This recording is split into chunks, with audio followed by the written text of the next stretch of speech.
कि खत्म नबूवत जिंदाबाद, खत्म नबूवत जिंदाबाद, खत्म नबूवत जिंदाबाद, खत्म नबूवत जिंदाबाद। GS हर्बल होलसेल आयुर्वेदिक अद्वियात का काबिल एतमाद मरकज। तिजारत के ख्वाहिशमंद हजरात को हम मुकम्मल ट्रेनिंग देते हैं। हमारे साथ तिजारत करके भरपूर पैसा कमाएं। उलमाए किराम, हुफ्फाज, डॉक्टर्स और मेडिकल वालों के लिए खुसूसी रियायत। तफसीलात के लिए अभी राब्ता करें। कासमी हज उम्रह टूर्स एंड ट्रेवल्स हज उम्रह और दीगर मुकद्दस मुकामात की जियारत का भरोसेमंद मरकज। हज उम्रह जाने के ख्वाहिशमंद हजरात स्क्रीन पर दिए गए नंबरात पर कॉल करें।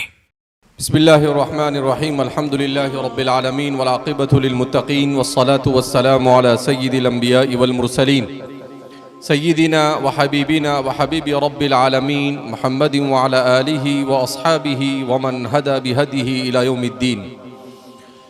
क़ाल अल्लाहु तबारक व तआला फ़ी किताबिहिल मजीद वल फ़ुरक़ानिल हमीद। फ़अऊज़ु बिल्लाहि मिनश शैतानिर रजीम। बिस्मिल्लाहिर रहमानिर रहीम। व मन यअमल मिनस्सालिहाति मिन ज़करिन औ उन्सा व हुवा मुमिनुन फ़लनुहयियन्नहु हयातन तय्यिबह। वक़ाल अन्नबिय्यु सल्लल्लाहु अलैहि वसल्लम खैरु मताइद दुनिया अल मरअतु स्सालिहा औ कमा क़ाल सल्लल्लाहु अलैहि वसल्लम। बिरादरान इस्लाम, सबसे पहले हम रब्ब करीम का शुक्र अदा करते हैं कि अल्लाह रब्बुल इज़्ज़त ने हम सब को ईमान और इस्लाम जैसी अज़ीम नेमत से मालामाल फरमाया। अल्लाह रब्बुल इज़्ज़त ने दीन की निस्बत पर हम सब को यहाँ पर जमा फरमाया, इसलिए कि जिस दुनिया में हम इस वक्त ज़िंदगी गुजार रहे हैं, ये दुनिया सिर्फ़ दुनिया बन गई है और आज में दुनिया में बसने वाला इंसान ये अपने खालिक को, अपने मालिक को और अपने अस्ल ठिकाने आखिरत और जन्नत को फरामोश कर चुका है। आज की दुनिया का इंसान सिर्फ ये समझता है कि उसके पास ज़्यादा से ज़्यादा पैसा हो, उसे अच्छे से अच्छा खाना मिल जाए, उसे अच्छी से अच्छी गाड़ी मिल जाए, उसे कोई ओहदा, मनसब और मर्तबा मिल जाए, चाहे उसके लिए उसे अपना ईमान ही क्यों ना बेचना पड़े। तो ये इंसान की नाशुक्री है कि अल्लाह रब्बुल इज़्ज़त ने ईमान और इस्लाम जैसी अज़ीम नेमत अता फरमाई हो और उसके बावजूद इंसान इतनी अज़ीम नेमत, जिस नेमत की न दुनिया में कोई कीमत हो सकती है और न आखिरत में। इस नेमत की कीमत क्या है? इस नेमत की कीमत है अल्लाह की रज़ामंदी। इस नेमत की कीमत है अल्लाह रब्बुल इज़्ज़त की बनाई हुई जन्नत। कुरान करीम में अल्लाह फरमाते हैं, इन्नल्लाह अश्तरा मिनल मुमिनीन अनफुसहुम व अम्वालहुम बिअन्न लहुमुल जन्नह, कि अल्लाह रब्बुल इज़्ज़त ने मोमिनों से उनके जान, उनके माल और उनकी सब चीज़ों को ख़रीद लिया।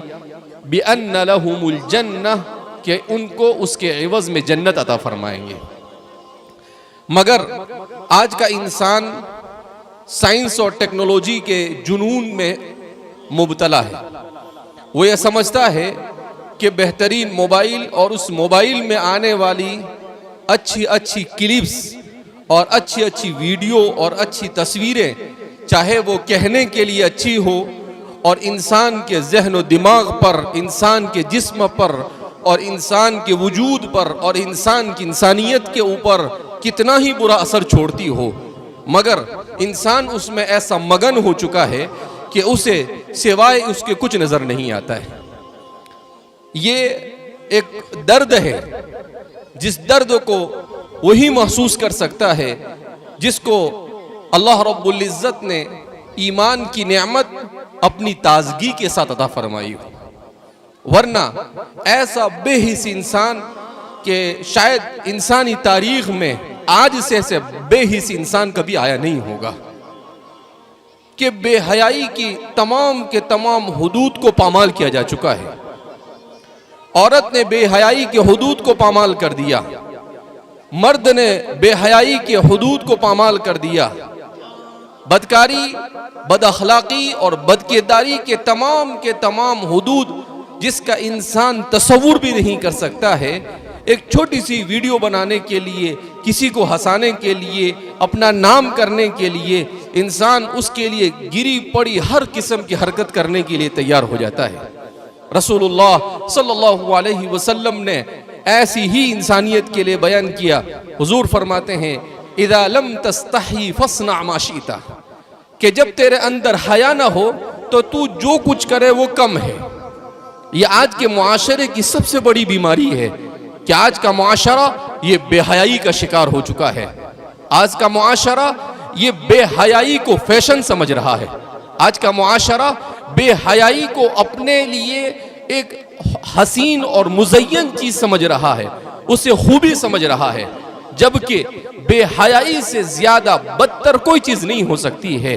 रसूलुल्लाह सल्लल्लाहु अलैहि वसल्लम ने एक सहाबी को देखा कि वो अपने भाई को हया की तालीम दे रहे हैं।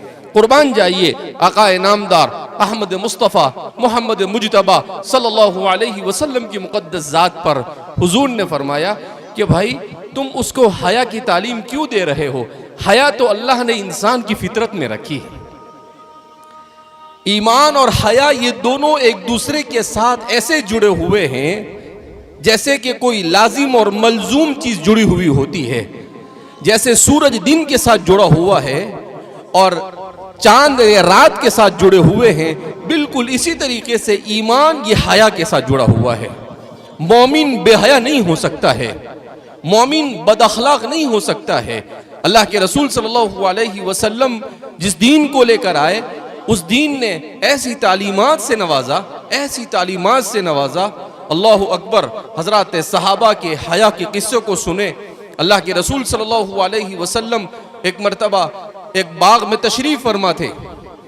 आप सल्लल्लाहु अलैहि वसल्लम वहीं पर तशरीफ फरमाते। हजरत अबू बकर आए, हजरत उमर आए।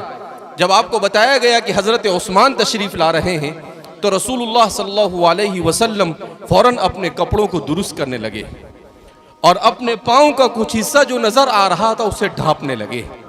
रावी कहते हैं मैंने कहा अल्लाह के रसूल सल्लल्लाहु अलैहि वसल्लम ये क्या देख रहा हूं मैं कि आपने जैसे ही सुना कि उस्मान आ रहे हैं आपने अपने बदन की हर चीज को छुपाना शुरू कर दिया। अल्लाह के रसूल सल्लल्लाहु अलैहि वसल्लम ने कहा उस्मान में इतनी हया है कि फरिश्ते भी उनकी हया के ऊपर रश्क करते हैं। अल्लाहु अकबर। कुर्बान जाइए। इसीलिए हुजूर ने फरमाया और जुमा के दिन खुतबे में हम सुनते हैं वो अस्दक़ुहुम हयाअन उस्मान। ये जुमला छोटा सा कहने के लिए जुमला है, मगर ये जुमला हर जुमा को हमारे कान पर पड़ता है और हमें हया का दर्स देता है कि तुम्हारे अंदर अगर हया हो तो उस्मान जैसी, अगर तुम्हारे अंदर ईमान हो तो अबू बकर जैसा, अगर तुम्हारे अंदर ईमान अम्र बिल मारूफ और नही अनिल मुनकर का जज्बा तो हजरत उमर फारूक जैसा, और तुम्हारे अंदर अदल और इंसाफ हो तो हजरत अली के जैसा।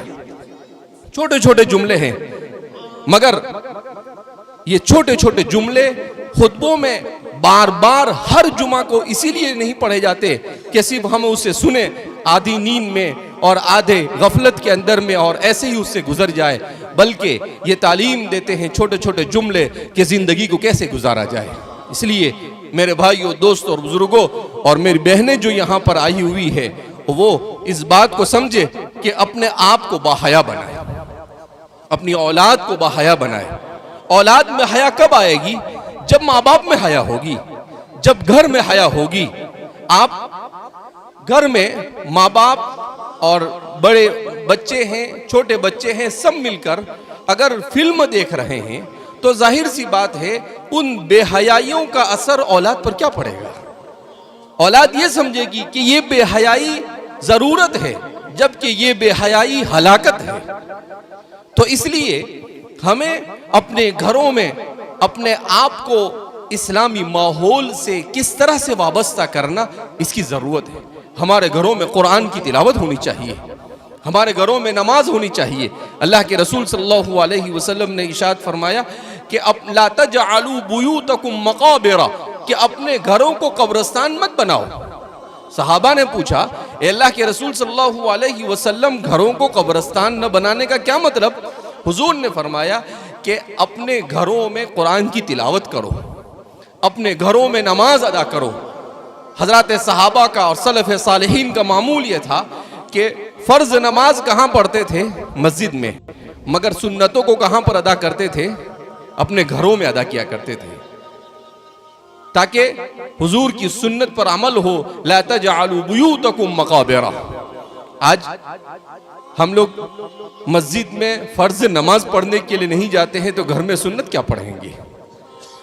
ये किस किस्म के मुसलमान है जिसने इन्न मिन अहम्मि उमूरिकुम अस्सलाह से मुंह मोड़ रखा है, जिसे ये पता नहीं कि नमाज कैसे पढ़ी जाती है, जिसे ये पता नहीं है कि कुरान कैसे पढ़ा जाता है, जिसे ये मालूम नहीं है कि शरीयत क्या है, जिसे ये मालूम नहीं है कि अकीदा क्या है, जिसे ये मालूम नहीं है कि एक मुसलमान को किस तरह से जिंदगी गुजारनी चाहिए। कुरान करीम इसी को कहता है, या हसरता, अफसोस है ऐसी जिंदगी पर जिस जिंदगी को इंसान कुरान और रसूलुल्लाह सल्लल्लाहु अलैहि वसल्लम की लाई हुई पाकीज़ा शरीयत के बावजूद भी इंसान अगर उस पर अमल नहीं करता है तो मुझसे और आपसे ज्यादा बदनसीब और कोई नहीं हो सकता है। इसलिए अल्लाह रब्बुल इज्जत ने ऐसे पुरफितन दौर में भी मदारिस को खड़ा किया, मकातिब को खड़ा किया, दावत और तबलीग को खड़ा किया और मुख्तलिफ फिक्रों को लेकर लोगों को खड़ा किया। तो मेरे भाइयों, दोस्तों और बुजुर्गों, ये आज टूटा फूटा ईमान भी यहाँ पर बाकी है। अगर ये मदारिस ना होते, ये मकातिब ना होते, ये दावत और तबलीग ना होती तो शायद इस मुल्क से मुसलमानों का कब से खात्मा हो चुका होता। आज भी अगर हमने अपने इन मदारिस की तरफ, मकातिब की तरफ तवज्जो नहीं दी तो हकीमुल उम्मत मुजद्दिद मिल्लत हज़रत थानवी रहमतुल्लाहि अलैह का एक अजीब मलफूज अभी कुछ दिनों पहले मैंने पढ़ा, इससे पहले भी पढ़ा था। हजरत ने कहा कि आज का मुसलमान 70-80 साल पहले हजरत ने कहा, बल्कि तकरीबन 100 साल पहले का, आज का मुसलमान ये उलमा को बेवकाती की निगाह से देखता है और ये मदारिस को ऐसा समझता है कि इसकी कोई जरूरत नहीं।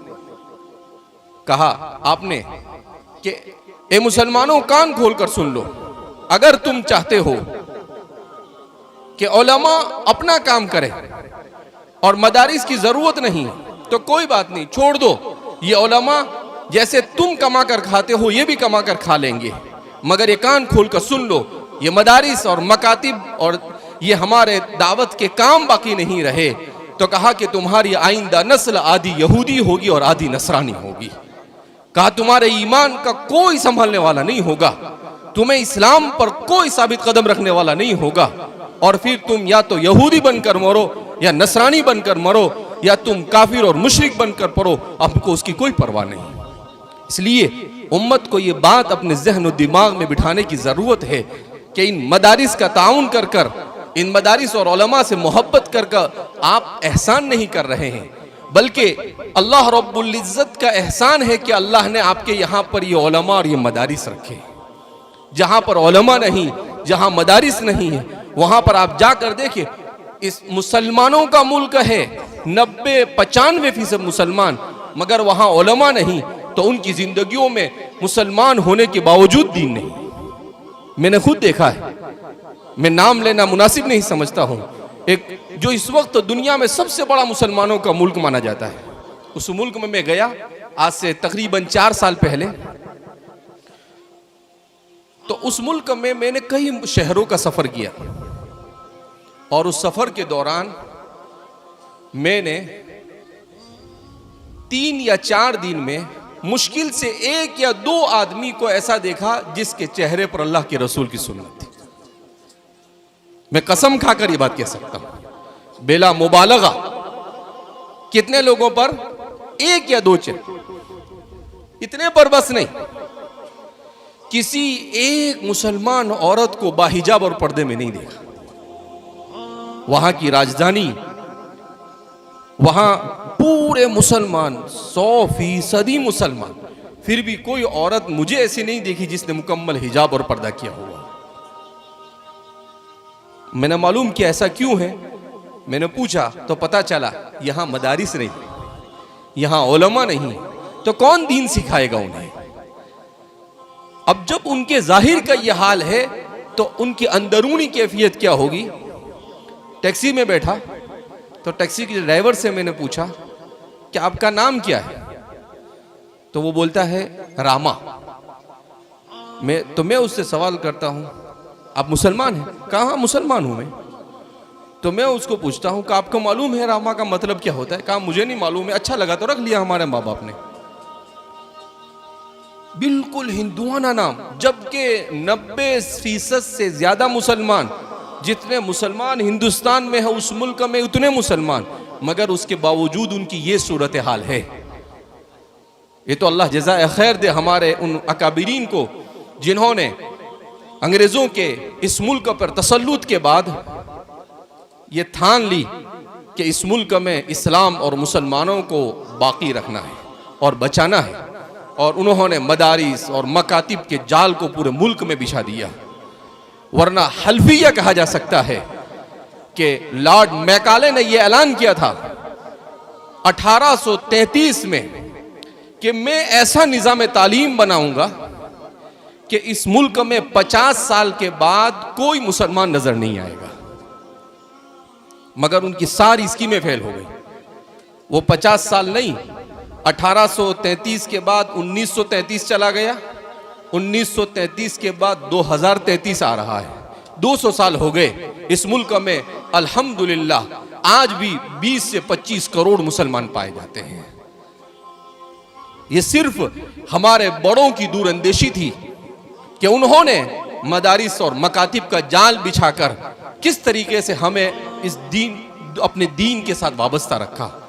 अगर आज का मुसलमान अपनी मौजूदा और आइंदा नस्लों को बचाना चाहता है और वो दीन की तहरीकात के साथ अपने आप को वाबस्ता नहीं करता है, खुदा पाक की कसम 50 साल के बाद हमारी ये नस्लें ये कहेगी कि हमारे आबा व अजदाद ने हमारे साथ जुल्म किया, न हमें दीन सिखाया और न हमें दीन के साथ वाबस्ता किया। कल क़यामत के दिन भी हमें अल्लाह के सामने जवाब देना पड़ेगा। इसलिए मेरे भाइयों, दोस्तों और बुजुर्गों, बड़े फिक्र के साथ, बड़े एहतिमाम के साथ हमें अपने आप को दीन से वाबस्ता करने की ज़रूरत है। आज हम सुनते हैं एक एक दिन में कई कई हमारी बहनें ये इर्तिदाद का शिकार हो रही हैं। क्यों मुर्तद हो रही? घर में दीन नहीं तो बेटी में दीन कहां से आएगा? कुरान करीम की जो आयत करीमा मैंने पढ़ी, मैं उसे समझाकर अपनी बात को खत्म करता हूं, इसलिए कि असर की नमाज भी बाकी है। इन्ना मिन अहम्मि उमूरिकुम अस्सलाह, नमाज अहम है, जलसा अहम नहीं है हमारा। कुरान करीम की आयत क्या है? वमन यअमल मिनस्सालिहाति मिन ज़करिन औ उन्सा, कि जो भी नेकी करेगा, चाहे वो मर्द हो चाहे वो औरत हो, अल्लाह फरमाते हैं कि हम उसे अच्छी जिंदगी अता फरमाएंगे, हम उसे अज्र अता फरमाएंगे। यह आयत क्यों नाजिल हुई? जब कुरान करीम में मर्दों के बारे में बताया गया तो हजरत सहाबा में जो औरतें थी, सहाबियात, उन्होंने अल्लाह के रसूल सल्लल्लाहु अलैहि वसल्लम की खिदमत में हाजिर होकर शिकायत की कि कुरान में मर्दों का तो जिक्र है, औरतों का तो कोई जिक्र ही नहीं आता है। हमने क्या बिगाड़ा है भाई? हमारा भी कुछ जिक्र होना चाहिए। हमें अल्लाह ने औरत बनाया है, इसका मतलब ये थोड़ी कि हमें बिल्कुल किनारा कर दिया जाए। तो ये आयत करीमा नाजिल हो, अल्लाह ने कहा कि कुरान में जिक्र का होना न होना ये मकसूद नहीं है, हर जगह जिक्र पाया जाएगा। अभी तो कुरान नाजिल हो रहा था उस वक्त, तो इसलिए कहा कि असल ये है कि अल्लाह क़यामत के दिन नेकी पर आपको अज्र देगा और दुनिया में भी आपको अच्छी जिंदगी देगा।